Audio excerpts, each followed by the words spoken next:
Oi pessoal, tudo bem? Estou fazendo essa apresentação aqui para o grupo interdisciplinar de pesquisa em sono, o grupo que eu participo, né? Uma apresentação sobre a teoria cognitiva da aprendizagem multimídia, que foi feita por mim, Daniel, e pelo Vitor Takeshi. A ideia dessa apresentação é mostrar sobre a teoria, falar sobre a teoria, todas as suas implicações, os seus efeitos, e também deixar ela disponível na internet, de repente, para outras pessoas que se interessam e gostariam de saber mais sobre essa teoria, que pode ajudar bastante os criadores de vídeos, né, principalmente de YouTube, focado mais no aprendizado, né. Então eu vou apresentar essa teoria junto com foco para o grupo de pesquisa, né. Então vou ter algumas coisas que talvez não seja muito interessante para algumas pessoas que estão vendo, mas eu vou abordar todo o artigo, no caso do Richard Mayer, né, que bolou essa teoria cognitiva da aprendizagem multimídia, que é, na verdade, uma teoria na qual reúne outras teorias, né, como se fosse um resumo aplicado à educação, né, à aprendizagem em multimídia, né, em diferentes mídias, né, que pode ser utilizado. Bom, sobre o documento, em princípio, o artigo, na verdade, que eu vou falar vai ser o artigo Multimedia Learning. Esse artigo é um artigo do Richard Mayer, como a gente pode ver aqui, já tem uma imagem dele. Esse artigo foi publicado no ano 2002, né? Foi publicado na revista Psychology of Learning and Motivation, e é uma teoria científica baseada na psicologia cognitiva. Uma das visões da psicologia, um dos ramos, né? Praticamente um dos ramos da psicologia que vai estudar os processos mentais do indivíduo, né?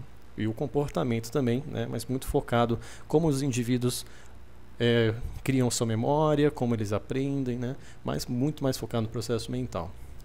E os assuntos aqui, então, a própria teoria, que ele vai explanar sobre a teoria cognitiva do aprendizado multimídia, vai falar sobre aprendizado de maneira geral, e o design instrucional, né? Como montar materiais, né, mensagens multimídias instrucionais, é o que ele coloca, né, montar materiais na qual a finalidade é o aprendizado. Materiais esses que utilizam palavras e imagens, né. O número de citações desse artigo foi 8.171 até a data desse vídeo, né. Foi um artigo muito citado, é um dos artigos quando se trata de aprendizagem, né, multimídia, aprendizagem para educação, né, é um dos artigos chaves, né, hoje em dia, pelo menos, é um dos artigos um dos mais importantes que precisa ser visto e pode ajudar bastante qualquer pessoa que tenha a intenção de criar materiais, de fazer um design, né, criar um vídeo com a finalidade de passar algum aprendizado, né, ou mesmo um livro, ou uma apresentação como essa.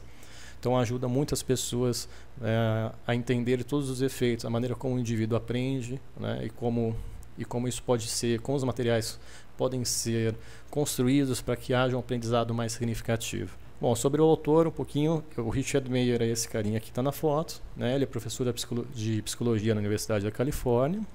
A linha de pesquisa dele é a ciência do aprendizado aplicada à educação, e ele já tem diversas publicações, né, incluindo um livro mesmo que ele detalha ele diz com mais detalhes a teoria cognitiva da aprendizagem multimídia, né? Mas esse livro é um livro na qual ele explana um pouco mais de uma forma mais profunda alguns efeitos que eu vou demonstrar aqui, nesses efeitos nos quais ele publicou nessa revista, né, que é um dos artigos bases para essa teoria. Então ele tem esse livro, ele tem outros livros também voltados a e-learning, eles têm outros livros voltados só para jogos de computadores, né, voltados ao aprendizado. Então é um cara que ele já tem muito nome, principalmente no ramo da psicologia cognitiva, né, e principalmente na ciência do aprendizado de maneira geral. O total de citações dele até este momento, dia 30 de maio, o total de citações que ele já recebeu foi 96.995 citações. Ele tem um índice H de 128. Isso quer dizer que ele tem 128 artigos com pelo menos 128 citações. Bom, e esse índice I10 é a quantidade de artigos com mais de 10 citações, né, que ele já produziu. Então aí no caso 367 artigos. A propósito dessa apresentação, como eu já disse, para o Grupo Interdisciplinar de Pesquisa, o GIPSO, Foi feito aqui uma ficha catalográfica do artigo. Essa ficha catalográfica pode ser encontrada no drive do grupo. Esse drive aqui faz parte dessa ação. Aqui nessa pasta Meyer, apresentações e fichamentos, que na verdade só vai organizar as referências, né, os assuntos do artigo, e um link aqui para um mapa mental, que é um mapa mental barra fichamento, né? É um mapa mental, é um fichamento estrutural de transcrição feito em um mapa mental. Esse mapa mental a gente utilizou uma ferramenta chamada MindMeister, e é uma espécie de Google Docs para mapas mentais. Esse mapa mental pode ser encontrado nesse link, que está também na apresentação. Esse mapa mental, como eu disse, serve como um fichamento mesmo, um fichamento de transcrição de estrutura, né? Então, o fichamento estrutural, a gente vai estruturar todo esse documento, conforme ou não a estrutura do próprio documento, né? E nesse fichamento a gente já vai ter aqui uma parte de catálogo, né? Que também vai ter as referências, que é uma espécie de ficha catalográfica também. E aqui, em cada ponto aqui desse mapa mental, a gente vai ter aqui as estruturas, e em cada uma delas a gente vai ter ou citações, né? Aqui no caso a transcrição do próprio artigo, assim, citações importantes que resumem bastante esse ramo aqui dessa estrutura, ou até mesmo, né? A ideia aqui de transcrição é exatamente essa, pegar uma citação, fazer uma citação mais ou menos de cada parte da estrutura que foi montada, e podendo ser também um fichamento como se fosse uma espécie de fichamento de resumo, né? Só que estrutural.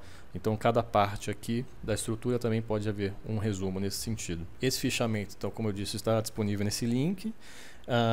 Então, a gente vê aqui, a gente tem a estrutura aqui, começa com o catálogo, a introdução ao aprendizado multimídia, a própria teoria cognitiva da aprendizagem multimídia, os efeitos preditos por essa teoria, a conclusão, e aqui outras partes do artigo que eu resolvi colocar aqui só para conter, né?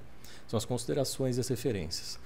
Nesse mapa também a gente vai encontrar aqui a estrutura discursiva na qual nós montamos essa apresentação, né? Então, isso é importante fazer em qualquer apresentação, né? No sentido de montar, de estruturar o que você vai apresentar primeiro, o que você vai apresentar depois, dentro de um tópico que você vai apresentar, como é que ele se divide e tal. Então, temos também aqui a parte do mapa mental, do desenho, da estrutura discursiva, ou ainda o desenho da apresentação nesse link. Começando um pouco o artigo. A ideia, na verdade, aqui é falar sobre o artigo como um todo, explicar ele nos seus detalhes, né? Tentar explicar até um certo ponto nos seus detalhes, né? E para que a gente possa utilizar essa informação, né? Essa teoria, nos projetos que a gente vai montar mais à frente, né? E o interessante disso também é que a gente pode pegar isso aqui, toda essa apresentação foi montada já com as ferramentas nas quais, com as próprias citações, com as páginas das citações. Isso aqui é uma apresentação acadêmica na qual a gente pode olhar essa teoria, a gente vai entender as afirmações, assim, todos os seus efeitos. Se a gente precisar fazer alguma citação, caso você não tenha acesso ao documento, ou mesmo não tenha lido o documento, você pode fazer a citação diretamente a partir dessa apresentação, né? Então isso facilita muito o trabalho, porque nós temos também muitos artigos para ler, para se referenciar, para montar o nosso projeto. Então, iniciando a aprendizagem multimídia, a gente precisa entender alguns conceitos preliminares, né? Então, um pouquinho sobre a psicologia cognitiva de maneira geral, né? Então, a psicologia cognitiva, como eu já coloquei antes, é uma das visões da psicologia, né? Que vai focar mais nos processos mentais do indivíduo, maneira como ele retém memória, transfere um conhecimento, a memória adquirida, né, a partir de um conhecimento, ou mesmo como é que esse indivíduo processa tudo isso, né? Então, o primeiro conceito que o Meyer vai colocar são as conceitos das representações mentais. O que são as representações mentais? Representação mental é como se fosse uma versão interna do mundo que nós criamos a partir das nossas experiências, né? Então, uma representação mental ela pode ser básica ou pode ser um pouco mais complexa. Então, basicamente, a gente tem esse modelo de cebola aqui do lado, que coloca basicamente o seguinte: seguindo o modelo, a gente recebe algum estímulo, e nesse estímulo a gente gera uma certa experiência para a gente, e a partir dessa experiência, a gente cria uma representação mental daquilo que nós estamos vivendo naquele momento. Essa representação mental, ela pode ser muito simples, simplesmente como você conseguir identificar aquilo que você está olhando, experimentando, né? Ou mesmo pode ser algo um pouquinho mais complexo, né? Então, por exemplo, se vamos imaginar num contexto de educativo, certo? Então você está fazendo um vídeo instrucional sobre a formação de raios, como é que os raios se formam. Então, cada quadro de uma animação que você vai mostrar, por exemplo, o ar quente subindo, formando as nuvens. Então, cada quadro, basicamente, né, cada parte dessa apresentação vai ser uma representação para você. A maneira como você vai associar as imagens que estão sendo apresentadas junto com a narração que está sendo apresentada, aquela informação que está sendo apresentada. Então, pegando um exemplo aqui no próprio artigo, aqui ele dá esse exemplo que eu acabei de colocar. Então, cada quadro desse, você vai criar uma representação mental para você. Nesse sentido, quando ele vai falar, por exemplo, que na formação das nuvens, o ar úmido vai quente, né, vai subir, vai ascender. Então, você está vendo, quando você coloca uma apresentação multimídia, né, ou seja, a gente está falando de imagens e de palavras, aqui nesse caso, então você consegue visualizar isso, internalizar esse próprio cenário, né? Internalizar do seu modo, né? Então você vê como se fosse um campo, aqui ele está te apresentando um campo na qual o ar está ascendendo, o ar quente está ascendendo, né? Então isso gera uma representação mental, isso é uma forma de apresentação que fica na sua cabeça no momento que você está aprendendo aquilo. Ou você está experienciando aquilo diretamente ou indiretamente, né? Por um vídeo, ou por uma apresentação, alguma exposição em sala de aula. A partir do momento que a gente cria essa representação mental, a gente pode, o próximo passo, na verdade, a gente criar um esquema. É como se a gente criar um repositório para todas essas experiências. Então, categorizar essas experiências, seja numa ordem, seja numa significância qualquer, né? E, se o aprendizado conseguir ser significativo, a gente pode criar um modelo mental disso, que vai especificar ações causais. Então, nesse sentido, se eu estou fazendo uma apresentação da formação de raios, né, que vai passar então pelas formações de nuvens, eu vou juntar essas representações para criar um modelo de como isso funciona. Então, vou juntar diferentes representações mentais, vou categorizá-las, organizá-las, né, depois que eu selecionei aquelas informações, eu vou organizar elas, montar um esquema, a partir disso vai modelo que explica aquilo, né, e aquilo vai ser algo que vai fazer uma parte de uma aprendizagem, vai criar vai internalizar dentro de você, né? E a partir disso, você montando esse modelo, você ganha um certo conhecimento, uma certa habilidade, e você consegue interpretar isso mais facilmente quando ocorrem outras experiências similares, ou gerar uma resposta diferente, né? Isso conforme o tempo. Então, inicialmente, você vai ganhar esse conhecimento, você vai gerar algum tipo de resposta. Mas conforme você vai adquirindo experiência com isso, outras novas experiências com isso, você também vai alterando tanto essas representações quanto esse modelo. Então, a função da aprendizagem, por exemplo, de vídeos educativos, aí dando um exemplo, ela é interessante nisso. Você pode modificar representações que o indivíduo tem, seja às vezes até representações errôneas, vamos dizer assim, né? Como falar, por exemplo, que o sono é um descanso. O sono não é um descanso, mas as pessoas entendem o sono como descanso, né? Então, você criar um vídeo educativo ou alguma apresentação nesse sentido, para mostrar para o indivíduo como é que funciona todo o processo, os ciclos de sono, né? E qual que é a importância dele na nossa vida, de maneira geral. Então, você pode alterar esse tipo de representações, alterar esse tipo de modelos, inclusive, que as pessoas têm sobre sobre alguns estímulos ou experiências que elas já tiveram anteriormente, inclusive. E o aprendizado pode ser uma ferramenta de alteração, inclusive, dessas representações, desses modelos já pré-existentes no indivíduo. Outros dois conceitos fundamentais, né, que são básicos sobre a teoria da cognição da aprendizagem multimídia, é a própria aprendizagem multimídia. Então, o que o Meyer vai colocar? A aprendizagem multimídia é aquela que vai ocorrer quando o aluno chega a construir uma representação mental a partir de apresentação de palavras ou imagens. É importante colocar que essas palavras, elas podem ser palavras impressas, podem ser uma legenda, por exemplo, ou podem ser uma simples narração. E as imagens podem ser de tudo, podem ser de fotos, desenhos, mapas, inclusive animações.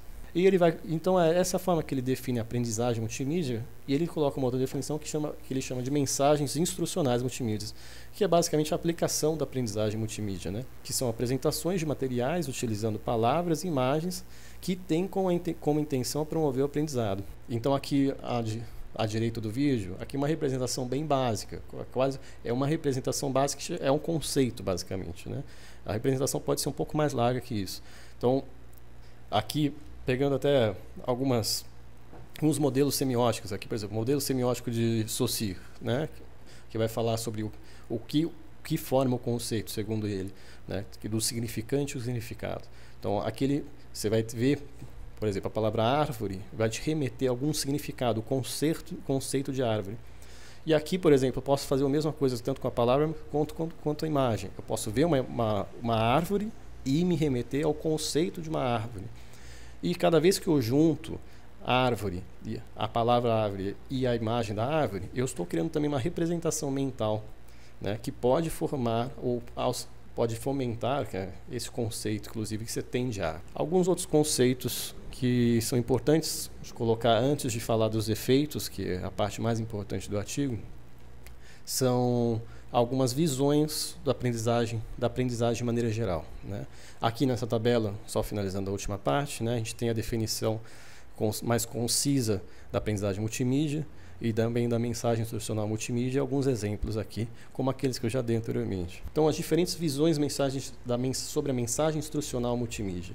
O Maier ele vai focar muito numa visão específica, na qual ele vai comparar essa visão, o que deveria ser a consequência a partir dessa visão, em todos os efeitos que ele vai apresentar. A primeira visão que ele vai apresentar é essa visão da teoria da entrega da informação.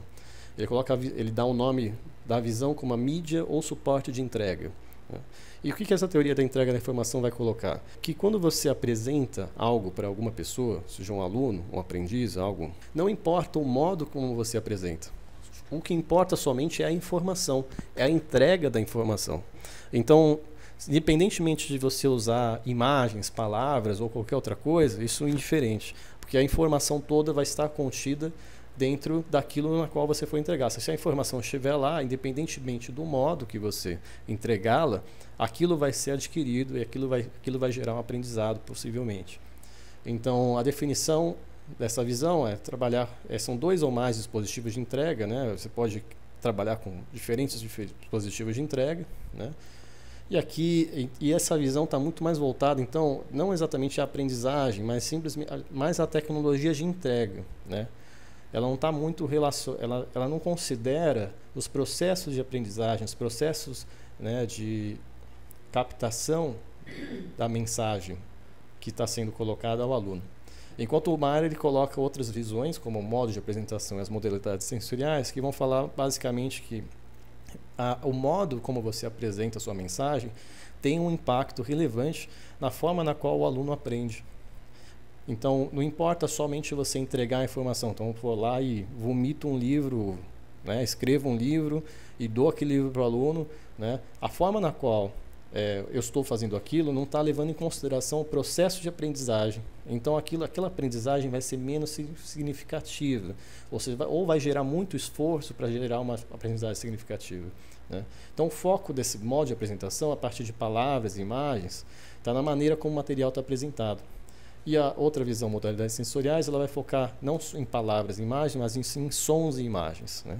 São 2 visões diferentes que se complementam. Então, esses aqui são alguns outros conceitos importantes a serem levados em conta quando a gente for falar dos efeitos, todos os efeitos. A gente vai ter que lembrar de todos esses conceitos anteriores que eu estou colocando agora. Outros conceitos importantes de serem colocados, né? Então, o Maier ele diferencia dois tipos de abordagem, né? Quando se trata do design de mensagens instrucionais multimídias, né? Você pode ter uma abordagem simplesmente centrada na tecnologia que você está utilizando, ou seja, você fica tão empolgado, né, no sentido de vou promover o aprendizado no YouTube, pela TV, alguma coisa, e não focar na maneira, no modo como a sua mensagem está sendo passada, né? Então, a abordagem centrada na tecnologia, ela tem somente o objetivo de prover acesso à informação, né?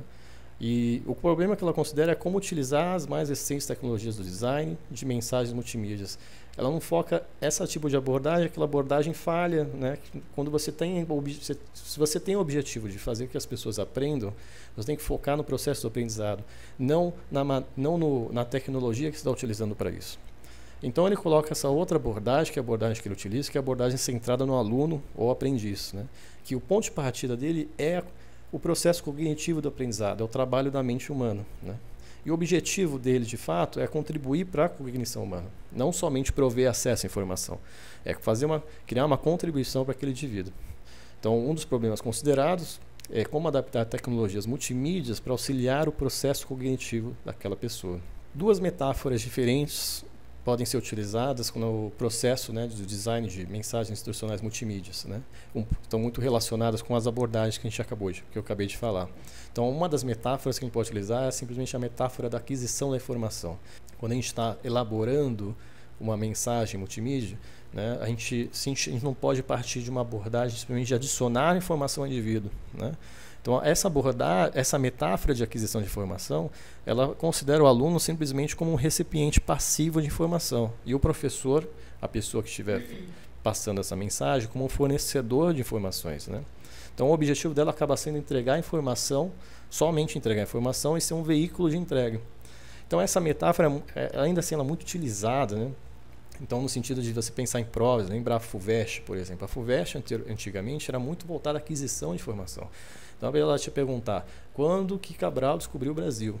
Né? Então, você vai falar, 1500 e tal. Mas isso é só um número, é só uma informação, né? Não há, de fato, um conhecimento. O conhecimento vai ser uma informação relacionada, né? Um conjunto de informações.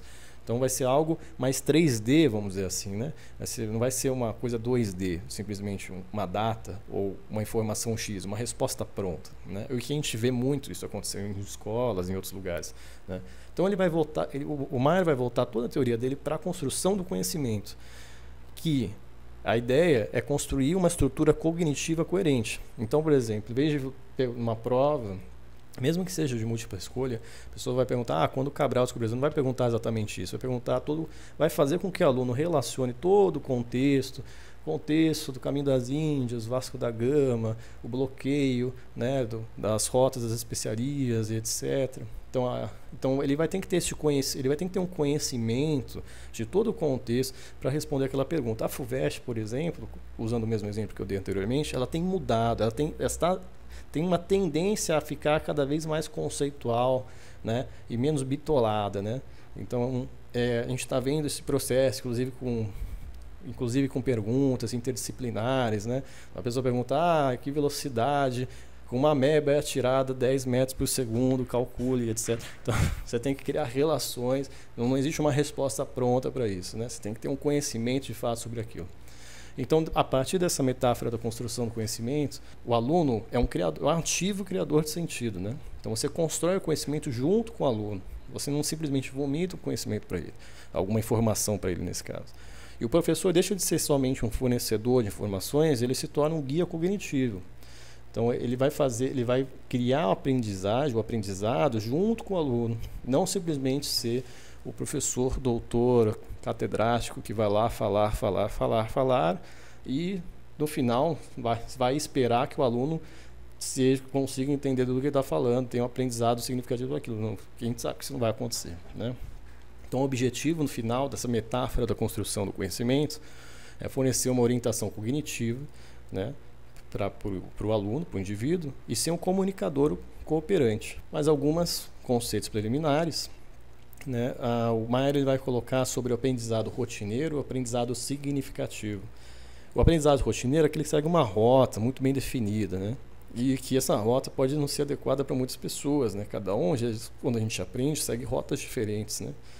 Então, esse aprendizado que ele chama de rotineiro é aquele aprendizado que está muito relacionado com a metáfora da aquisição da informação, né?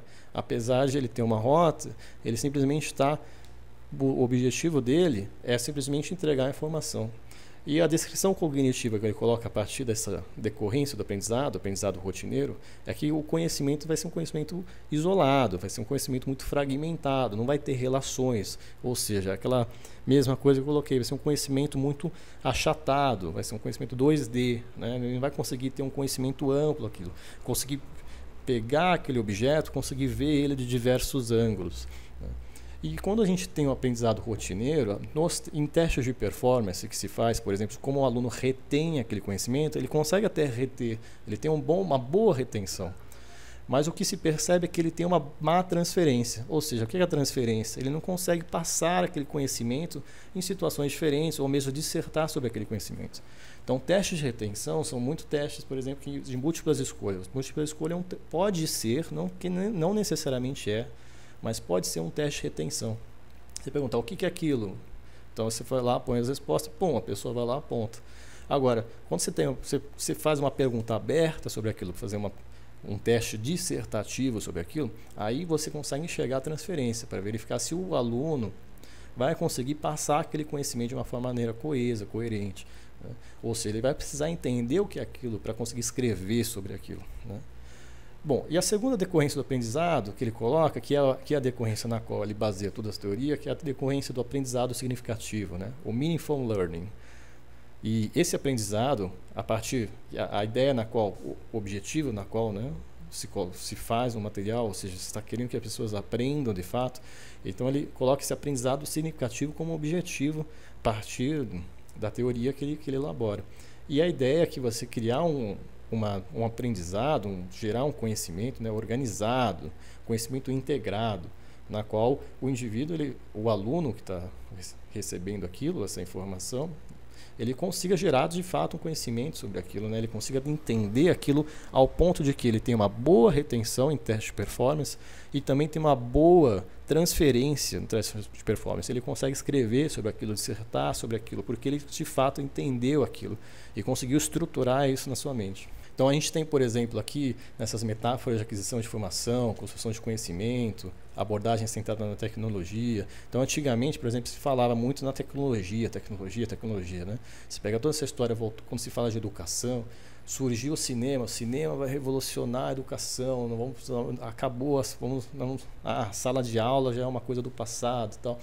Aí não deu certo, aí surgiu o rádio, aí falaram a mesma coisa, o rádio vai acabar com tudo, o professor não vai precisar de tantos professores, então essa coisa de fazer aula. Aí também não deu certo, aí surgiu a TV, mesma coisa, aí surgiu o computador, mesma coisa. Agora surgiu a internet, surgiu o YouTube, então renovou.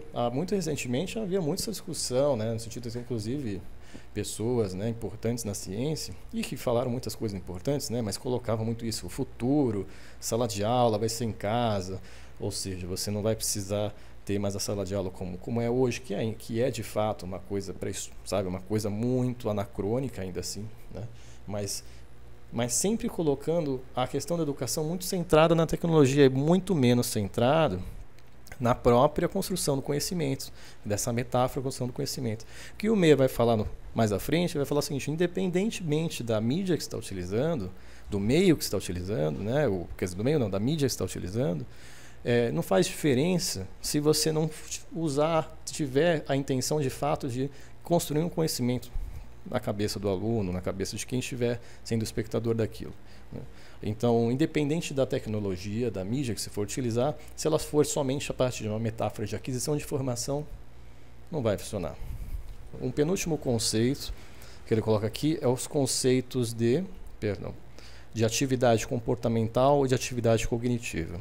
A atividade comportamental que ele coloca é aquela atividade na qual o aluno está ativamente, né, faz sentido, lidando com aquilo que ele está aprendendo, com o objeto na qual ele está aprendendo. Então, uma baixa atividade comportamental seria, por exemplo, um aluno que está assistindo uma sala de aula e que não interage com o professor ou mesmo com aquilo na qual ele está aprendendo, né? Então, ele é somente um recipiente, um receptáculo daquilo.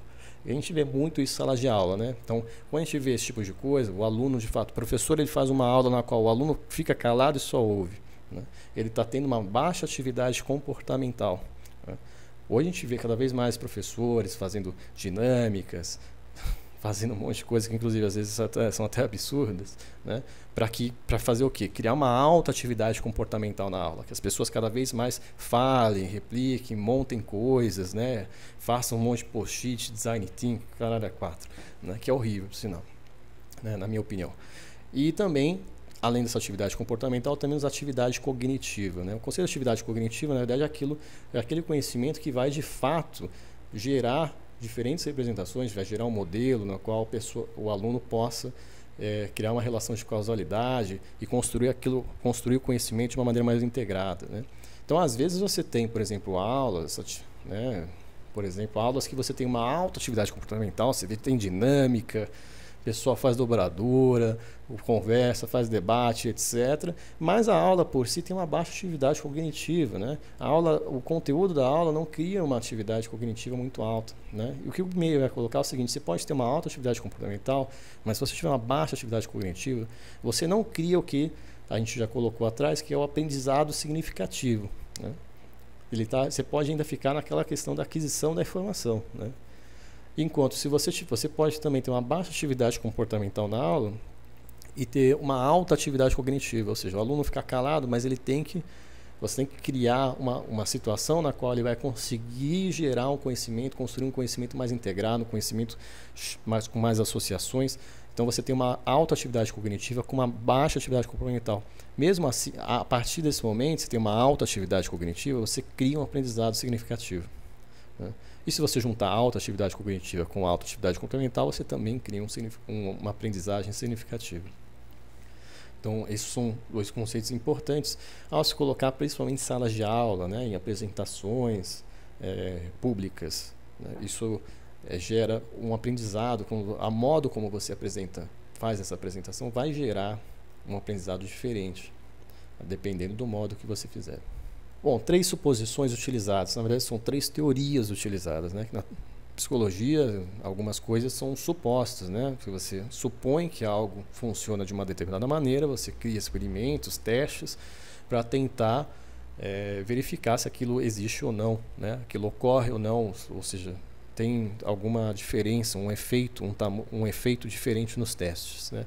Então na verdade são 3 teorias, então, que vão supor, obviamente, algumas coisas que ele se baseia a teoria da cognição, da aprendizagem multimídia. A primeira teoria que ele utiliza é a teoria dos 2 canais, dual channel, né? E o que essa teoria vai colocar? Essa teoria vai colocar que os seres humanos eles possuem canais separados para processar informações visuais e auditivas. Então é como se nós tivéssemos 2 processadores na nossa mente, na qual nós conseguimos captar as informações, tanto visuais quanto auditivas, de forma separadas. Ou seja, vamos imaginar o seguinte: se você, por exemplo, você lê um livro ou você ouve um livro, né, um audiobook, então você está usando somente um canal do seu cérebro para captar aquela informação. Se você visse, por exemplo, em vez de você ouvir um livro ou ler um livro, você visse um vídeo sobre aquele livro, né? Ou seja, pode ser o mesmo conteúdo, mas que tiver imagens associadas, você está usando os 2 canais. E esses 2 canais podem ser usados simultaneamente. Você tem um outro processador para te ajudar a compreender e adquirir, construir aquele conhecimento a partir tanto pela sua visão como pela sua audição. 2 autores aí importantes que ele coloca sobre a teoria do dual channel, que é o Pyville e o Bedley, né? A segunda suposição / teoria que ele utiliza é a teoria da capacidade limitada, né? Então, o que vai dizer essa teoria? Que, na verdade, são um conjunto de teorias nesse caso, né? Vai dizer o seguinte: os seres humanos eles são limitados na quantidade de material que podem processar em cada canal ao mesmo tempo. Então, a ideia é que os seres humanos eles não conseguem reter muita informação ao mesmo tempo. Então você tem, por exemplo, como você tem 2 canais, juntando com a suposição dos 2 canais, você tem um processador ali que vai conseguir captar as informações auditivas, outro processador vai conseguir captar as informações visuais. Mas eles têm limites, eles não conseguem captar tudo ao mesmo tempo, né? Você precisa fazer um fechamento. Então, se você pensa a coisa, quantos números em sequência você consegue decorar ao mesmo tempo, se apresentando para você? Então você vai conseguir captar lá entre 5 ou 8 números, segurar na sua mente aquilo, né?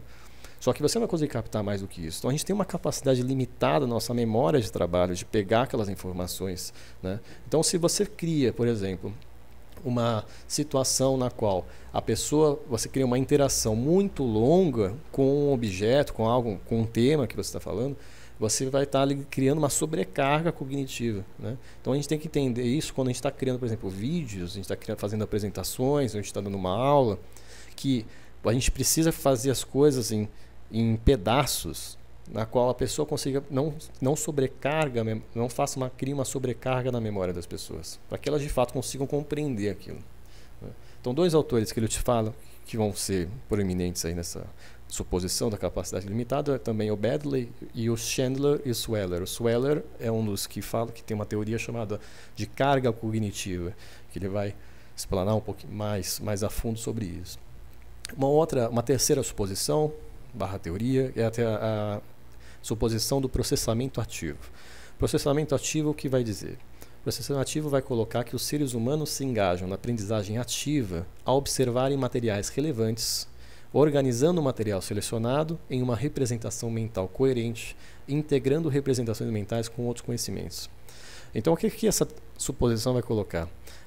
Nós, quando estamos sendo apresentados para algum material, para algo que, por exemplo, tem a intenção do aprendizado, a gente vai selecionar aquilo que é relevante para a gente. Se aquilo é relevante para a gente, depois que a gente selecionar, a gente vai organizar tudo aquilo que a gente recebeu nos nossos dois canais, né?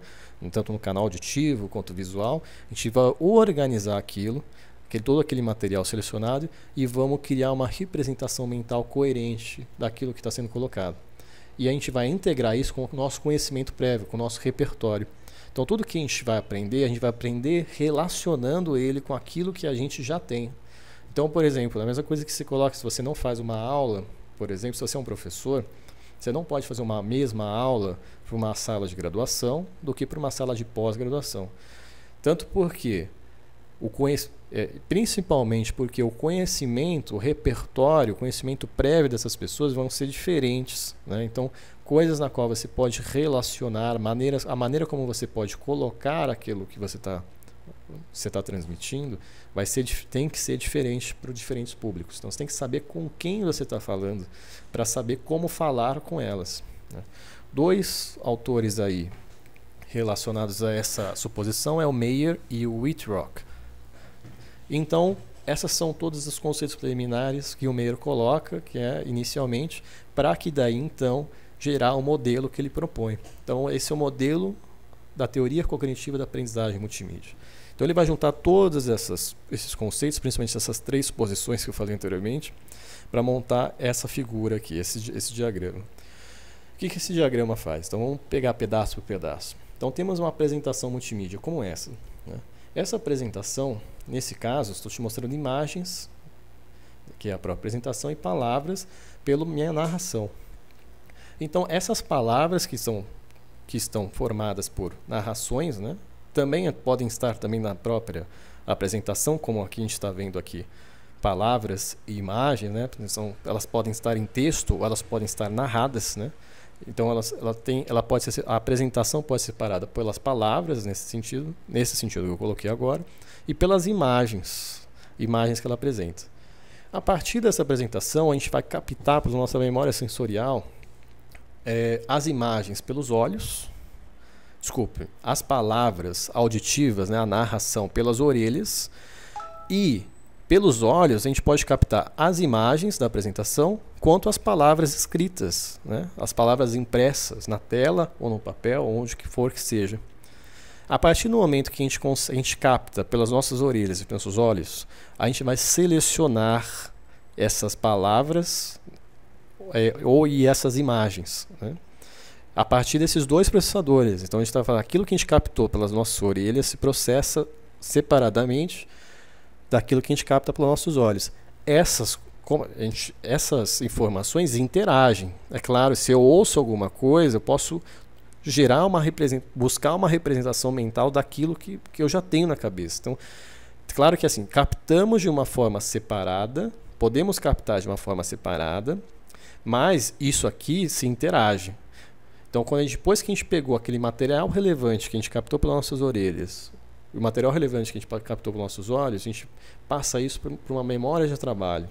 Nessa memória de trabalho, a gente vai pegar os sons que nós captamos e as imagens que nós captamos e vamos criar interações entre eles, né? Vamos pegar, de repente, aquela palavra orelha que você leu, que foi captada pelos seus olhos, pode se tornar um som, pode estar relacionado com um som na sua cabeça. Então, vai criar uma interação entre sons e imagens, e a partir disso, o indivíduo vai organizar essas palavras tanto essas palavras quanto essas imagens e criar um modelo tanto verbal das palavras quanto o modelo imagético delas. A partir daí, esse modelo verbal e esse modelo imagético se unifica dentro de uma representação mental, né, que é criada junto com o conhecimento prévio do indivíduo, que está na sua memória de longo prazo. Então, aquilo que ele recebeu, tanto verbalmente como imageticamente, vai ficar relacionado com aquilo que ele já tem, com o repertório que ele já tem. Então, se eu mostro qualquer coisa, uma árvore para você, então aquela imagem que eu estou mostrando para você pode gerar uma representação mental de uma árvore simples, né? Vai gerar uma representação simples que vai interagir com outras representações, com outros modelos que você já tem no seu conhecimento, na sua cabeça, né? Então, é a forma na qual nós vamos processar toda essa informação. Se a gente conseguir chegar nessa representação mental e ela for algo coerente, né?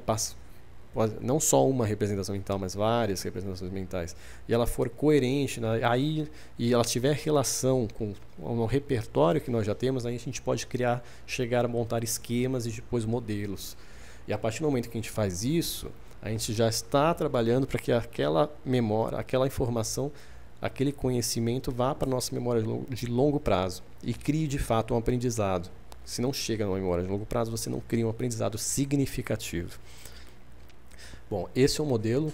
Então, a partir de agora, todos os efeitos que eu vou apresentar vão ser baseados nesses conceitos e neste modelo, né? Então, sempre ter em mente o modelo que foi apresentado e todos os conceitos que eu acompanho. Bom, partindo para os efeitos agora, a partir da teoria da cognição da aprendizagem multimídia. Então, o primeiro efeito que o Maier vai colocar é que as pessoas podem aprender mais profundamente quando recebem uma explicação em palavras e imagens, em vez de palavras sozinhas. Esse efeito ele deu o nome de efeito multimídia. É o efeito mais básico, né, o primeiro efeito que se apresenta, na qual se fundamenta toda a teoria que ele apresenta, né? Para verificar se esse efeito de fato existia, ele fez uma comparação de estudos. Então ele pegou estudos nos quais mostravam-se somente para um grupo de pessoas palavras e imagens, outro para um grupo de pessoas somente as palavras. E a partir disso ele comparou os efeitos de retenção e de transferência, né?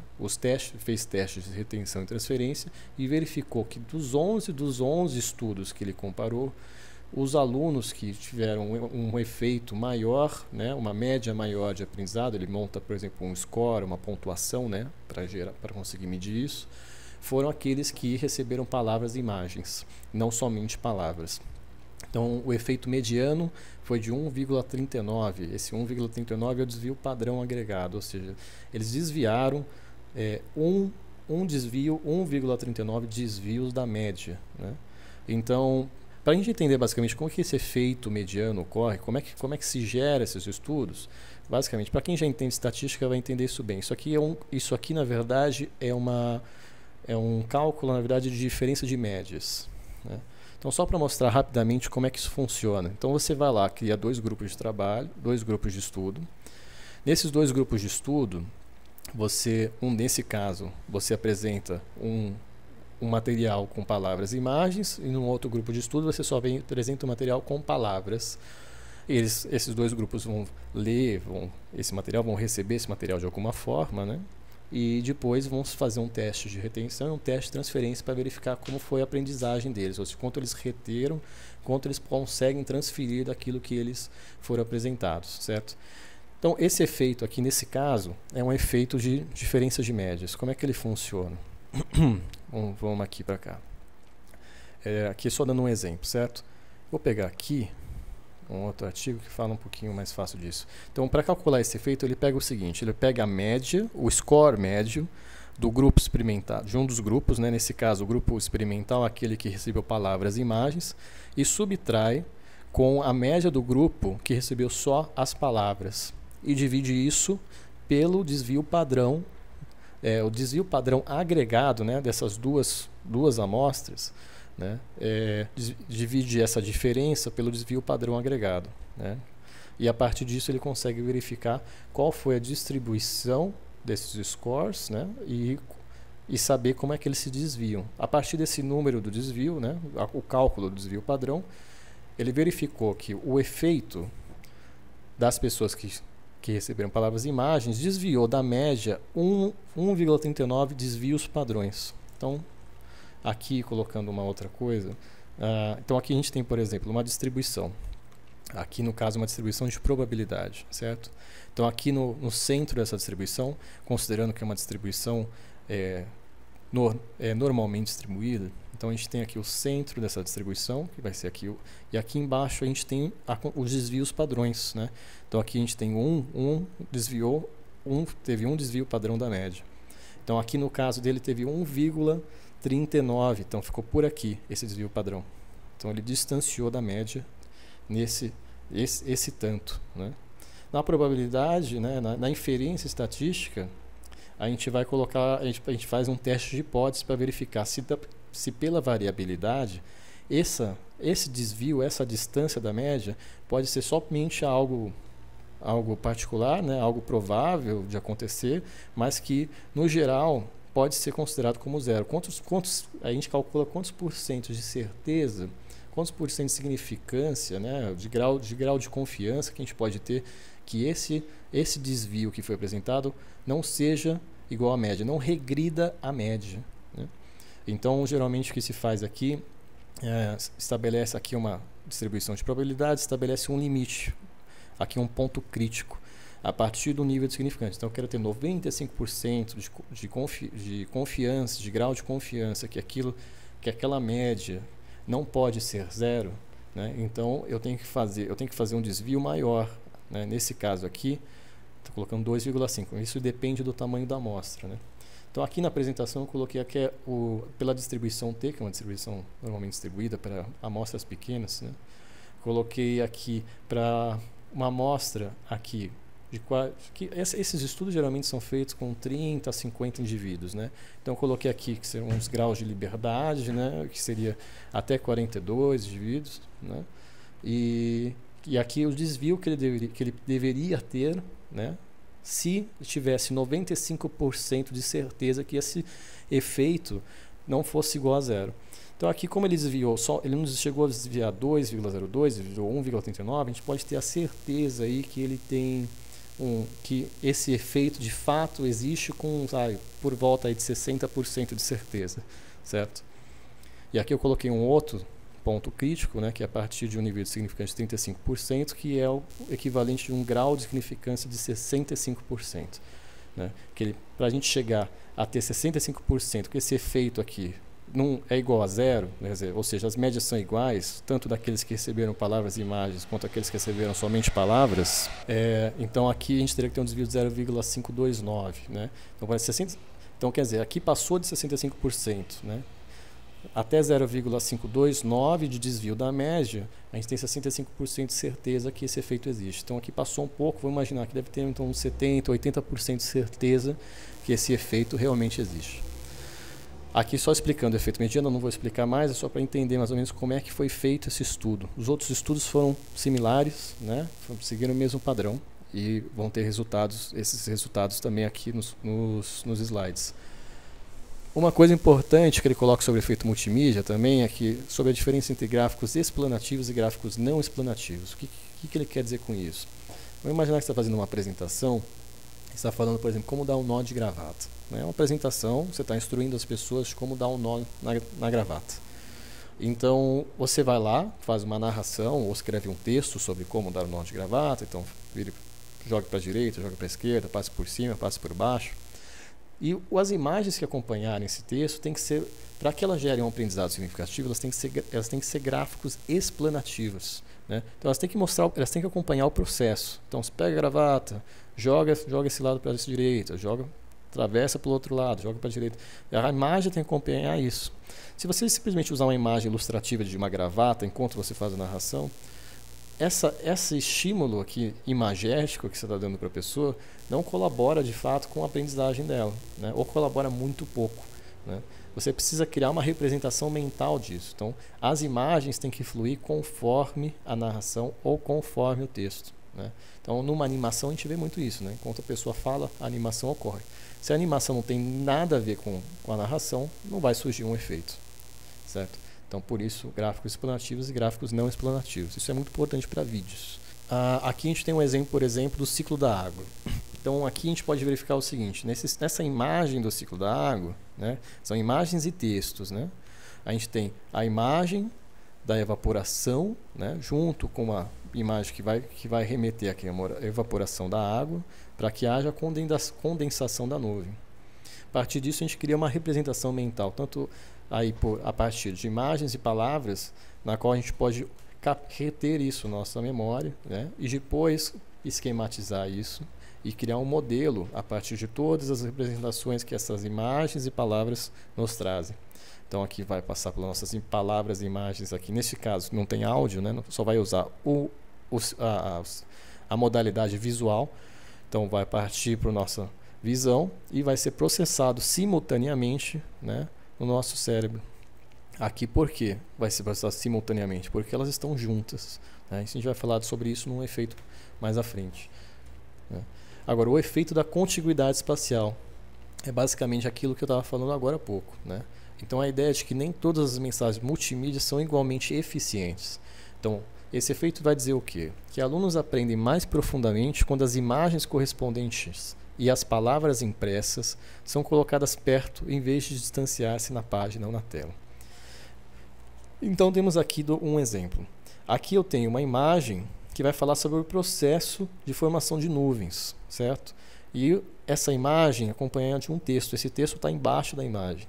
Então aqui esse texto vai falar: à medida que o ar na corrente ascendente esfria, o vapor de água se condensa em gotas de água e forma uma nuvem.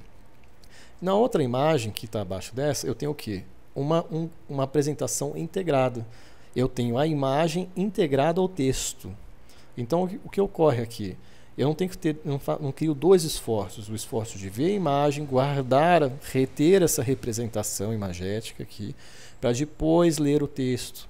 Ou seja, criar uma separação entre esses dois esforços. Nessa apresentação eu consigo gerar o quê? Um esforço somente. Eu faço uma associação direta com a imagem que está sendo apresentada. Isso pode funcionar também com animações, né? Então eu coloco, caso eu tenha que colocar um texto na animação, eu coloco junto com a imagem na qual ele representa, não de forma separada. Ou mesmo uma narração, eu digo aquilo enquanto aquilo acontece. Precisa ter uma contiguidade, para que haja uma sincronia e não ocorra uma dissonância, uma dessincronia que pode ocorrer a partir disso, uma dissonância daquilo que está sendo apresentado. No estudo que foi o que o Maier comparou, né, ele comparou 5 estudos diferentes. De 5 estudos que ele comparou, a apresentação integrada leva a um melhor desempenho de transferência do que a apresentação separada.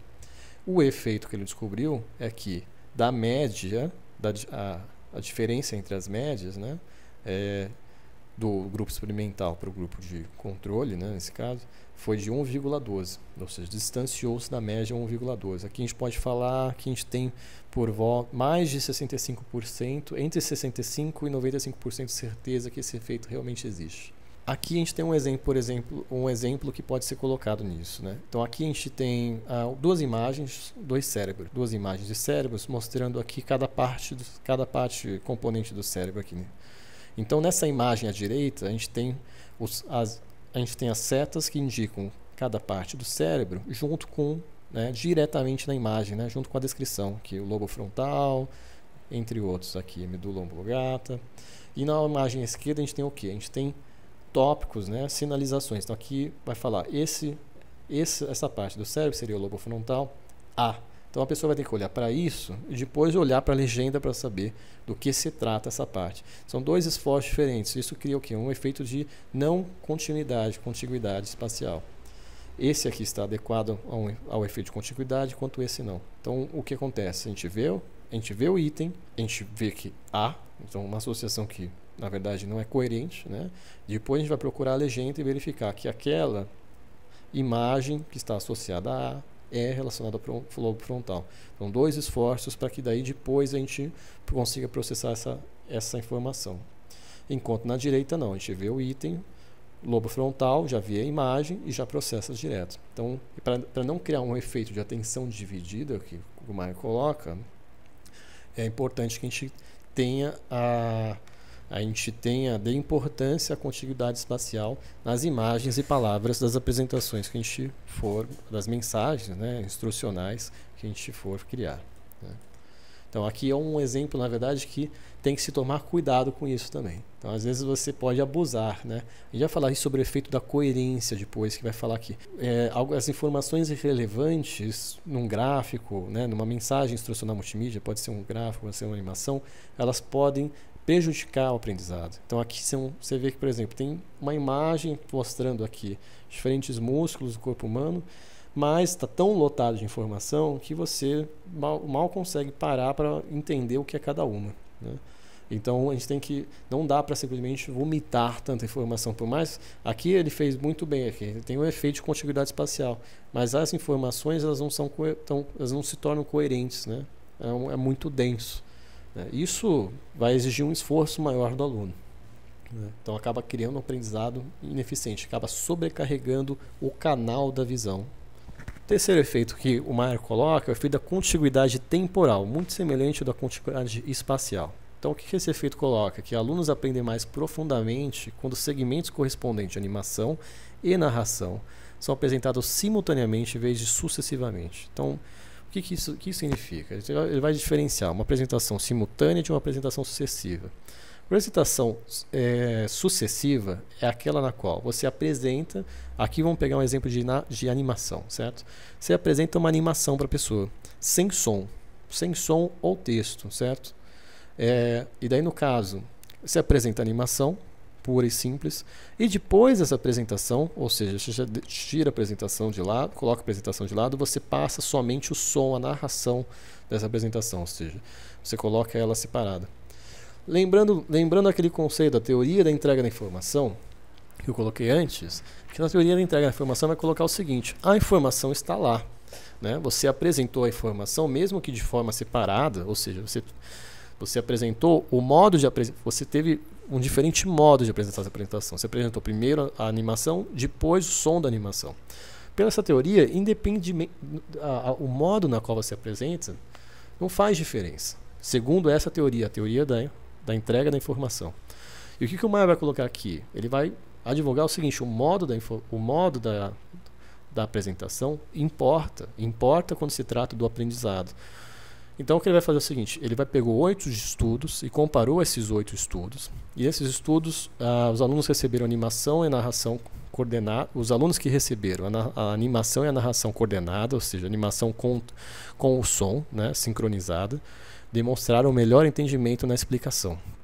E o efeito que ele encontrou foi o seguinte: o tamanho do efeito foi de 1,30 desvios padrões da média, né, que é um efeito considerável, né? Vamos lembrar aqui também os pontos críticos aqui desse efeito. Então, a gente pode falar que esse efeito tem pelo menos aí 70%, 80% de certeza que esse efeito existe, né? Que é algo bastante relevante, né?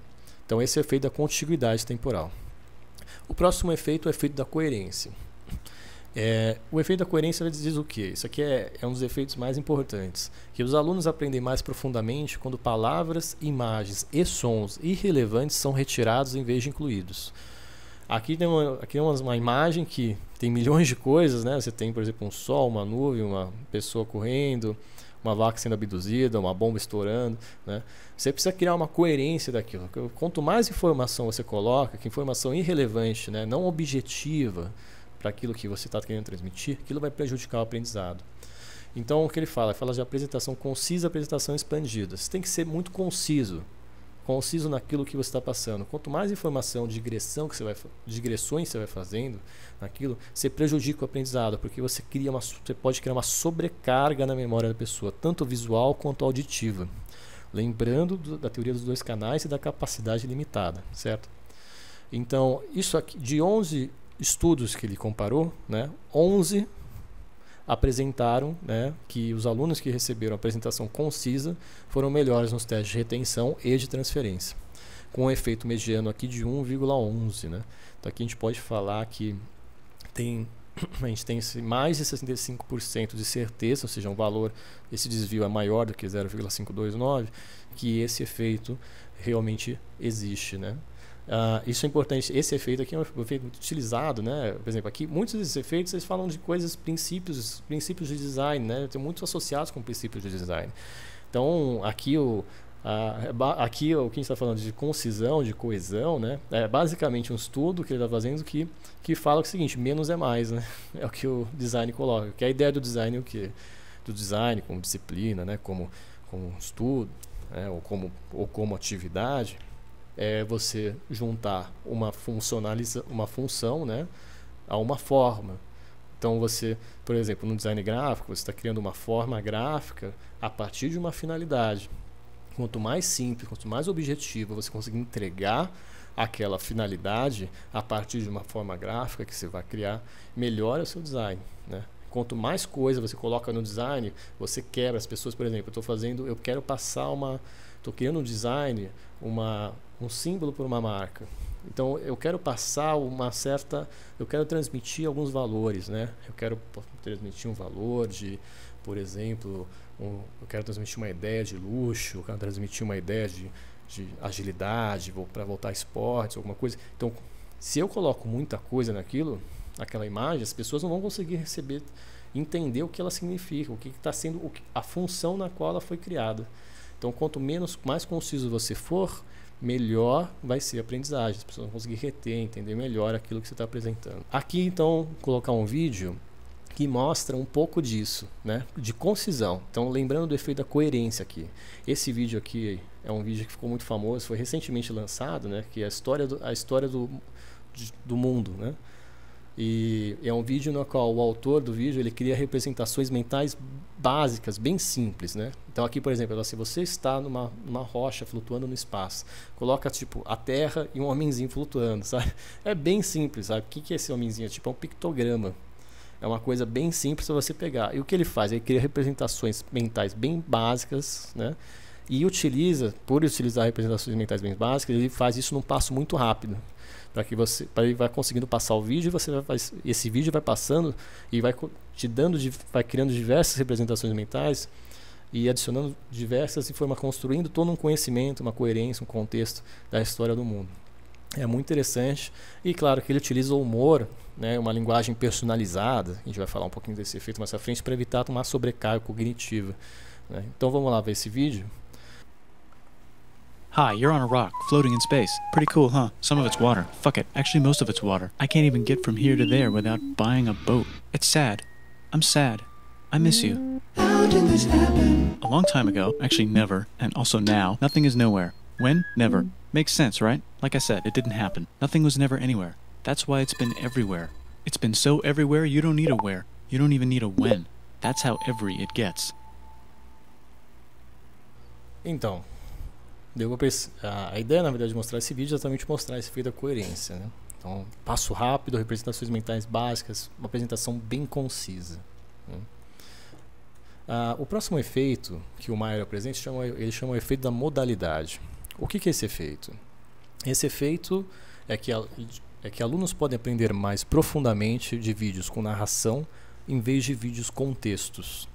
É um efeito, o que ele coloca, na verdade, você tem uma apresentação com animação e narração, uma apresentação com animação e texto, uma animação legendada, vamos dizer assim, sem som, né? Então, quando você utiliza o texto ou a narração acaba tendo um melhor efeito na aprendizagem. Então, de 12 estudos que ele comparou, de 12 comparações que ele fez, os alunos que receberam a apresentação com animação e narração foram melhores nos testes de retenção e de transferência, com um efeito mediano aí de 1,13 desvios padrões, né? Então aí a gente está falando que tem mais, aí também uns 70% de certeza que esse efeito é real, né? Esse efeito, é importante a gente pensar por que ocorre esse efeito. Vamos partir inclusive da teoria, vamos fazer aquela comparação que ele sempre faz com a teoria da entrega da informação. Segundo a teoria da entrega da informação, a informação está toda lá, né? Seja o áudio, né? Quer dizer, o texto, seja texto ou áudio, a informação está lá, seja escrito ou seja falado. Então não deveria haver uma diferença na aprendizagem, na retenção, na transferência dos alunos, das pessoas que foram testadas. Mas o que o Marco viu a partir desses estudos é que há de fato uma diferença. As pessoas aprendem mais, né, conseguem reter e transferir melhores conhecimentos com a narração, com a animação e a narração, do que animação com texto. Então, para entender dentro do modelo que ele coloca, como é que isso se encaixa dentro do modelo, assim, a gente pode colocar dessa maneira.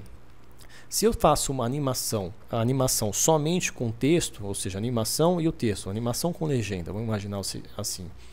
Aquelas palavras que estão impressas na telas e aquelas imagens da narração vão ser captadas então por um canal, que é o canal que nossa visão, a partir dos nossos olhos, né?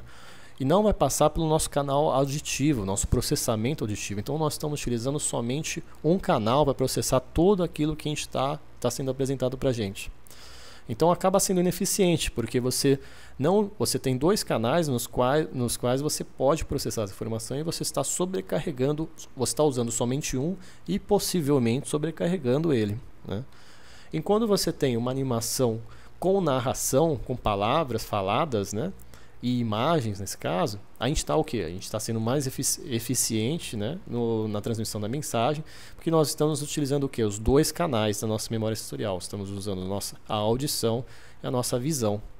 E a partir delas, a gente consegue processar separadamente aquelas informações e depois interagir elas, certo? Então são dois processadores. Aqui é um one core, aqui é um dual core, né? Então, dá para você ver que há uma diferença na performance, certo? Então, esse é o efeito da modalidade. Vou mostrar um vídeo só mostrando basicamente como esse efeito ocorre. Esse vídeo é uma animação com narração. Esse é um vídeo de um canal chamado Kurkesat. É um canal fantástico, por sinal, né? E é interessante observar nesse vídeo que ele vai falar sobre a União Europeia, né? E sobre o Brexit, né? A saída da Inglaterra da União Europeia. E é interessante observar que é o seguinte: nesse texto, nesse material, né, nesse vídeo, há poucos textos no meio da animação. Então é animação e narração, e toda animação, né, coincide com o que o narrador está colocando. Então ele consegue criar representações mentais de uma forma até que bem concisa, né? Você vê que os próprios gráficos eles são bem planos, né? Isso que é o design hoje, é uma tendência do design, né, que chama material design, design material, né? Então fazer designs bem planos, fazer designs bem simples, com mensagens, para passar a mensagem de uma forma mais eficaz, né? E a partir, como a animação e a narração estão bem sincronizados, não há uma sobrecarga, você utiliza os dois canais, ou seja, você é mais eficiente, e acaba não havendo uma sobrecarga visual. Então vamos apresentar esse vídeo para a gente ver. Do you think the European Union is worth it? Or should we end it? Many people feel a strong disconnect with the EU, while others praise its achievements. Everything considered, is its existence good or bad for Europeans?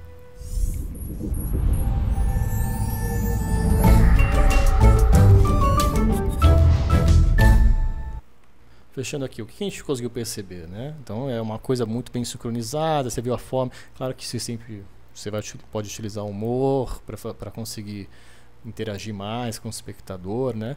Mas você vê que tudo que ele coloca, quando ele fala assim, é bom ou ruim, então ele separa a tela em dois, né? Então ele já coloca uma pessoa que está ao símbolo da União Europeia, a estrela nesse caso, né? Pessoa que está feliz com a estrela, outra pessoa que acha que a estrela é terrível, né? Ou seja, a União Europeia, e a estrela por si já é uma estrela toda melequenta, assim, né? Então ele vai criando, a partir da narração, né, ele consegue criar essa coerência, né, junto com a modalidade na qual ele está utilizando. Então ele só vai utilizar textos de fatos quando ele vai querer dar mais ênfase nas coisas, né? Então ele foca muito na narração e nas imagens. Bom, o outro efeito seria o efeito da redundância, que é muito semelhante ao efeito da modalidade. O que o efeito da redundância vai dizer? Que alunos podem aprender mais profundamente ao verem vídeos com narração em vez de vídeos com narração e textos.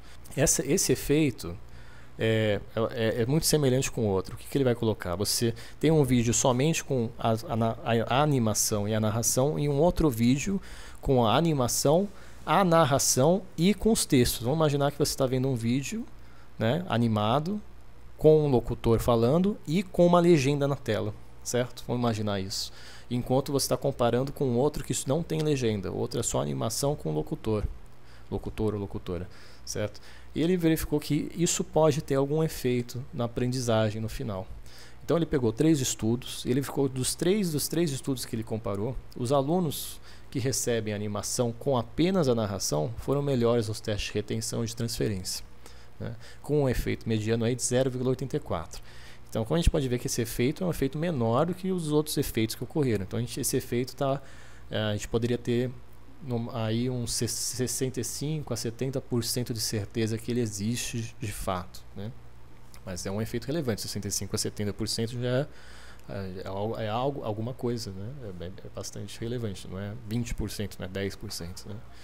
Então, temos aqui essa imagem, né? Então, o vídeo com som e com texto acaba gerando uma aprendizagem menor, né? Uma retenção, uma transferência menor do que aquele que é somente o vídeo com o áudio.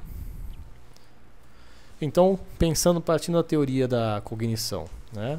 Da aprendizagem multimídia, por que isso acontece, né? Então, a gente está partindo do quê? Naquele vídeo que a gente tem palavras faladas, né? Ou seja, a narração e impressas, vamos imaginar uma legenda junto com as imagens, a gente está fazendo o quê? A gente está sobrecarregando um canal da nossa memória sensorial, a nossa visão, né? Enquanto nossas orelhas estamos ouvindo a narração, nos olhos a gente tem que olhar as imagens, a própria animação e o texto. Já num vídeo que só tem narração e animação, né? Palavras faladas e imagens, a gente está dedicando somente um canal para cada tipo de apresentação, né? Para cada modo de apresentação. Então acaba sendo mais eficiente, a gente não sobrecarrega os 2 canais, enquanto aqui nos vídeos com narração, legenda, né, e animação, a gente vai sobrecarregar um dos canais que é o canal visual, certo? Vamos lembrar aqui da teoria da entrega da informação, que o Myers sempre vai comparar todos os efeitos da entrega da informação. Num vídeo que tem animação, som e texto, tem mais informação do que um vídeo que tem animação e som, certo? Segundo essa teoria, ele vai comparar o seguinte: a teoria vai falar o seguinte, se tem mais informação até do que somente a animação e o som. Ou seja, ou isso não iria prejudicar a retenção e a transferência, ou isso iria até melhorar a retenção e a transferência. O que a gente vê que é o contrário. A animação com som e com texto pode piorar a retenção e a transferência das pessoas. É melhor ficar somente com animação e narração, certo? Nesse caso em particular. Outro efeito é o efeito do pré-treinamento. O efeito pré-treinamento, o Myers coloca o seguinte: alunos podem aprender mais profundamente quando o treinamento sobre os componentes precede a mensagem da multimídia, em vez do treinamento ocorrer posteriormente à mensagem multimídia. Então, ele fez uma comparação basicamente com o que? Ele pegou 2 materiais multimídias, vamos imaginar que você está dando um dos exemplos que ele dá, por exemplo, é o funcionamento de um breque, o funcionamento de uma válvula de pressão. Exemplos, né? Ele pegou um grupo e treinou, antes de apresentar com o funcionamento do breque, vamos pegar o exemplo do breque, ele treinou falando o seguinte: olha, cada componente desse breque deu um nome, falou basicamente o que ele faz, né? Não como o sistema inteiro funciona, mas qual a importância de cada componente. Treinou antes de apresentar o funcionamento de fato do breque, né? E depois, com outro grupo, ele fez o seguinte: ele apresentou o funcionamento do sistema e depois falou sobre os componentes, né, o que o compõe. Aqui na imagem da direita é a mesma coisa. Então, aqui no caso do primeiro grupo, o que ele fez? O grupo que foi treinado previamente, ele falou o seguinte: aqui é o lobo frontal, aqui etc, aqui etc. E depois falou como o cérebro funciona e interage, né? Então, ele falou antes primeiro os componentes, depois mostrou como que o sistema ocorre. E no outro grupo, ele mostrou como o sistema ocorre e depois mostrou como os componentes, quais são os componentes e quais a importância dele. Então, o que ele percebeu? De três estudos que ele comparou, 3 de 3, ou seja, todos os alunos que receberam o treinamento previamente foram melhores nos testes, aqueles que receberam o treino antes, não depois. Isso um efeito um efeito mediano de 1,39, né? Então, quer dizer, um efeito bem grande. A gente está falando aqui 80% de certeza que esse efeito ocorre, certo? Então faz sentido, né? Se você pegasse pela teoria da entrega da informação, não importa se você... A teoria da entrega da informação fala o seguinte: independe do modo, né? Então não importa se foi antes ou depois que você deu a explicação, o pré-treinamento. O efeito, a retenção e a transferência deveriam ser a mesma. Mas o que ele coloca aqui para esses estudos é que não. O modo do treinamento, aí nesse caso, faz diferença na retenção e na transferência final. Então, aqui a gente pode, aqui é um outro exemplo, né? Antes de você mostrar o sistema do neurônio como um todo, você mostra como que funcionam os neurônios, né? Então, as questões dos os neurotransmissores, entre outros, e depois você mostra o sistema do neurônio, né? Como é que seu neurônio é ativado, como é que ele pode tá ligado com outros neurônios, pode criar uma memória química, etc. Né? Ou aqui, no caso em particular, de uma bainha, a bainha de mielina. Outro efeito, o efeito da sinalização. Esse efeito diz o quê? Esse efeito coloca que os alunos aprendem mais profundamente quando a narração em uma mensagem multimídia é sinalizada em vez de não sinalizada. Então, ele faz a comparação, narração sinalizada, narração não sinalizada. O que é a sinalização? A sinalização a sinalização é quando você está falando algo importante, né? Ou está dando uma data, por exemplo, falando, foi nessa data que Cabral descobriu entre aspas, o Brasil, né? Ou foi nessa data que ocorreu a Revolução Francesa, foi nessa data. Então, você pode sinalizar. Então, quando você sinaliza coisas relevantes, aí nesse caso, você pode, se realça, vamos dizer, essa ideia, né? Você acaba tendo uma aprendizagem mais significativa, né? Uma melhor retenção, uma melhor transferência. Então, aqui o exemplo aqui do John, né? O John Green, né? Os irmãos Green, não os irmãos Green dos contos medievais, né? Mas os irmãos Green de verde da atualidade. Isso aqui é um dos canais chamado Mental Floss, né? Que ele vai falando sobre diversos temas, né? Então aqui ele está apontando, está dando um número, né? Ele está numerando diferentes acontecimentos e cada número ele sinaliza. Então tem o 16 e uma breve descrição do 16 e aqui está relacionado, uma imagem que está relacionada, que também sinaliza o que ele está passando. Então ele realça aquela ideia com sinalizações. Ele não vai encher de coisa a tela, ele só vai sinalizar de uma forma concisa aquilo que ele está colocando, aquela informação que ele está passando, certo? E o que o Meyer fez? Ele pegou 2 estudos e comparou esses dois estudos, né, a partir de alunos que receberam uma narração sinalizada e alunos que receberam uma narração não sinalizada. E de dois estudos, ou seja, em todos os estudos que ele comparou, ele verificou que os alunos que receberam narração sinalizada foram melhores nos testes de retenção e de transferência, com um efeito aqui de 0,6 desvios padrões, né? Um efeito aqui que está de 65% de certeza que ele realmente existe, né? Então ele está aqui, nessa significância de 35%. Então é uma coisa importante para criadores de vídeos, né, entenderem que a sinalização pode causar uma diferença, desde que essa sinalização seja relevante, ou seja, ela caia dentro também do efeito da coerência, né? Ela seja importante para o aprendizado. Então aqui, um dos vídeos pode ser apresentado. Isso aqui é um vídeo do Seeker, um canal chamado Seeker. Então a gente tem que, nesse vídeo que eu vou apresentar agora, então a gente tem que observar o que? Esse vídeo ele vai abrir com uma introdução sobre a crise hídrica e o processo da osmose reversa para obter água pura do mar. E a gente vai verificar o que? A maneira como ele direciona o assunto para o título do vídeo, né? Eu não vou mostrar o vídeo inteiro, mas o que importa que a gente pegar é basicamente como é que ele sinaliza as coisas, né? Tá vendo que aqui é uma sinalização, ele está falando sobre osmose reversa e ele sinaliza isso no vídeo, né? E você vê também que existe também uma diferença, uma ordem do vídeo. Esse efeito de sinalização não é somente a questão de realçar ideias, mas também ele está relacionado também com a ordem na qual se coloca. Então, aqui ele começa com uma introdução, apresenta um problema, depois apresenta uma solução. Ou seja, ele tem uma rota, né? Mas ele vai acabar sinalizando essa rota, mas vai construir o conhecimento junto com essa rota, certo? Então vamos ver uma parte do vídeo para verificar esse efeito. Graphene is the sexy new wonder material that seems to have 1,000,001 uses. From thin, flexible screens to solar cells that work when it's raining, people are finding all sorts of applications for this one atom-thick sheet of carbon. Now scientists have found another trick to add to graphene's repertoire, making seawater drinkable. Desalination is not a new concept. Israel gets over 1/4 of its fresh water from the Mediterranean Sea. But graphene could make the whole process much more efficient. The main technique used for large-scale desalination is called reverse osmosis. Normal osmosis is where water flows across a semi-permeable membrane from... que você vê aqui que ele está usando, além de ele estar sinalizando, né? Vamos pegar aquela parte aqui, que ele sinaliza reverse osmosis. Depois ele vai para o que? Ele vai utilizar aqui, ele vai criar uma nova representação mental aqui do funcionamento da osmose reversa. E você vê que o gráfico é explanativo, né? Olha só. Ele tem um gráfico bem simples, água e sal, alguns elementos aqui, né? As moléculas da água, molécula de sal, uma membrana.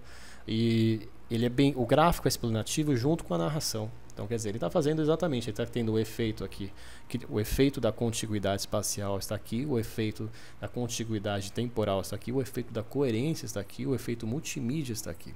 Então, ele está fazendo a lição de casa dele perfeitamente, né? Então, a gente pode verificar todos esses efeitos numa só imagem, como essa. Então, esse é o efeito da sinalização. Estamos vendo a sinalização aqui também, né? E a sinalização anterior, né? Conforme o vídeo, né? Você vê que no começo do vídeo ele já sinaliza grafeno, né? E já coloca a molécula de grafeno aqui. Apesar de que essa molécula aqui, para o repertório de muitos, não vai significar nada, né? Mas acaba sendo somente uma ilustração. Mas a sinalização está mais aqui, no grafeno, na palavra grafeno, né? Perfeito. Bom, o nono efeito e um dos últimos efeitos, né? Só tem mais um depois desse, que é o efeito da personalização. Esse efeito é um efeito muito interessante que as pessoas não levam em conta. Quer dizer, hoje em dia, criadores no YouTube geralmente levam em conta. Professor em sala de aula não leva em conta isso, geralmente, né? O que esse efeito diz? Esse efeito diz que estudantes aprendem mais profundamente quando as palavras são apresentadas na forma de conversação em vez de modo formal. Basicamente, aquilo que a gente está falando sobre conhecimento prévio, que faz parte do modelo. Lembra que tudo, as palavras e as imagens que vão ser selecionadas e organizadas, elas vão criar um modelo verbal, um modelo imagético que vai se relacionar com o conhecimento prévio, com o repertório daquelas pessoas. Então, você não pode falar da mesma maneira com todo mundo. Você tem que entender o repertório de cada um, né? Então, você vai falar com uma classe no ensino fundamental, você não vai usar termos técnicos, etc. Porque a pessoa não vai entender, entendeu? Vai prejudicar o aprendizado dela. Talvez até ela entenda, mas pode prejudicar o aprendizado dela. Então, ela tem que ser uma conversa, tem que estar num tom de conversação, assim, que possa de fato ser compatível. Essa imagem que representa bem, né? Como se fosse um quebra-cabeça, né? Então, o que o Maia vai fazer? Ele fez um estudo com uma apresentação personalizada, ou seja, com um tom mais informal nesse caso, né, para um grupo de alunos, e uma apresentação não personalizada, aquela apresentação mais livro-texto, assim, bem formal, etc. E de 5 estudos que ele analisou, 5 de 5, ou seja, todos, os alunos que receberam material personalizado foram melhores nos testes de retenção e de transferência, com um efeito mediano aí de 1,55, ou seja, desviaram da média de 1,55, o que é um efeito forte, né? Aqui estamos falando de pelo menos sei lá, 80%, 85% de certeza que esse efeito existe. A gente sabe, por exemplo, no marketing, por exemplo, isso daí já é uma coisa meio dada também, né? Você saiba com quem você fala. A forma como você vai trocar ideias, informações, tem relação com o seu público, seu segmento-alvo, seu público-alvo, né? Então, como você vai trabalhar essas ideias, né? No marketing tem as rotas centrais, rotas periféricas, né? Como é que, por exemplo, propagandas de marcas de luxo, você vê que não tem muito texto, né? É a foto daquela modelo com a bolsa no braço. Há um entendimento que, para mim, que é um entendimento ainda falho, na minha opinião, que o público que vai receber aquela informação já tem um conhecimento prévio grande o suficiente para entender o que aquela informação lhe diz, né? Então, é só as imagens, naquele caso em particular, já vai conseguir transmitir aquela informação de luxo, status, né? Entre outras coisas que geralmente as marcas de luxo querem produzir, né? Então, o público com quem você fala é importante, né? E quando você consegue colocar de uma maneira de forma conversacional em vez de forma formal, você acaba tendo mais eficiência, né? Você cria mais retenção, mais transferência e acaba criando um aprendizado mais significativo para as pessoas, né? Então, um vídeo aqui que já é bem autoexplicativo é do Acerola ensinando história na sala de aula. Então, falando um pouco antes desse texto. Então, você está numa sala de aula, a professora de história estava explicando a história das guerras napoleônicas, em particular, né, na sala de aula, e ela prometeu para os alunos que, caso eles pudessem, né, eles entendessem aquela aula, eles pudessem transferir aquele conhecimento que ela estava passando, ela iria levar eles para ver a coroa, provavelmente lá no Rio de Janeiro, Petrópolis, né? E daí o que acontece? O Acerola vai lá e fala com a professora, ó, se eu conseguir falar o que você colocou na aula, a gente pode ir lá ver a coroa? E daí ele fala. E é interessante notar a maneira como ele fala, porque daí sim a gente está vendo um efeito de personalização na prática. Então vamos ver esse vídeo aqui. Professora! Oi. Se eu conseguir falar o que a senhora falou sobre a aula passada, a gente pode ir no passeio ver a coroa? Pode, mas eu quero ver isso. Ah, então tá. Pode falar.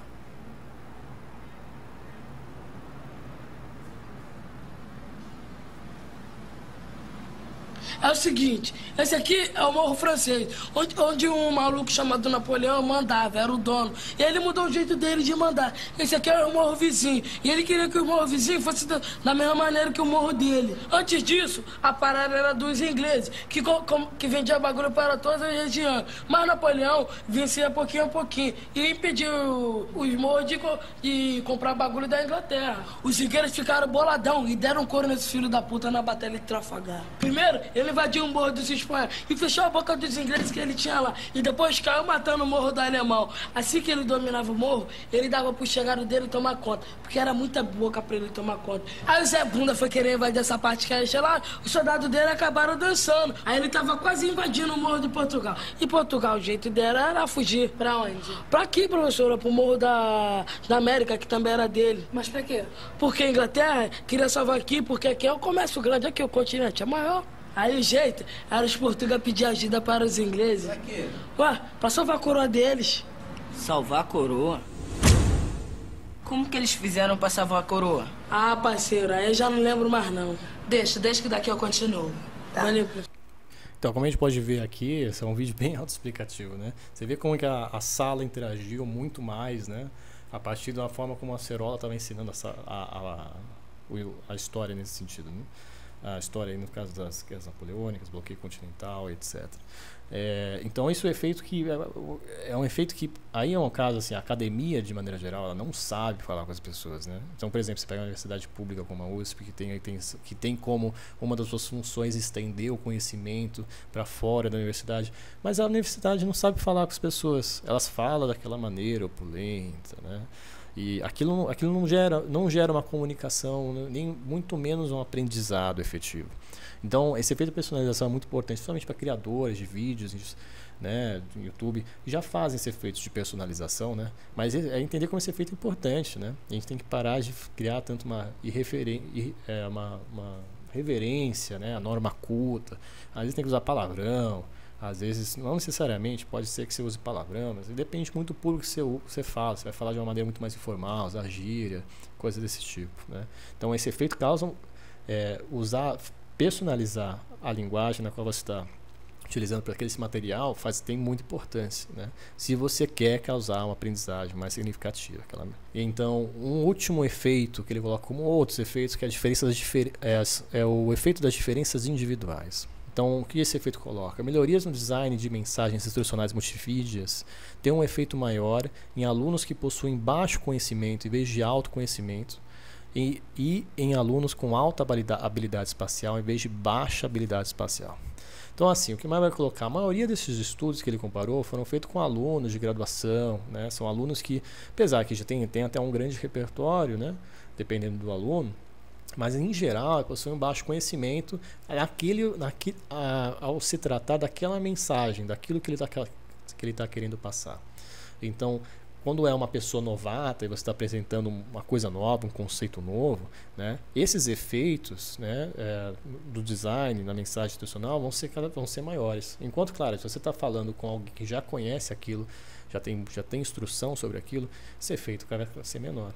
E a habilidade espacial também, né? Então, alunos, pessoas que têm alta habilidade espacial, em vez de baixa habilidade espacial, vão ter também um efeito maior nesse sentido. As pessoas, quando se trata de imagens, né, você conseguir compreender com aquilo, mesmo que você está apresentando de uma maneira 2D, né, você conseguir também você tem uma boa habilidade espacial, você consegue enxergar aquilo de uma maneira mais ampla, né, enquanto alunos de baixa habilidade espacial não, né.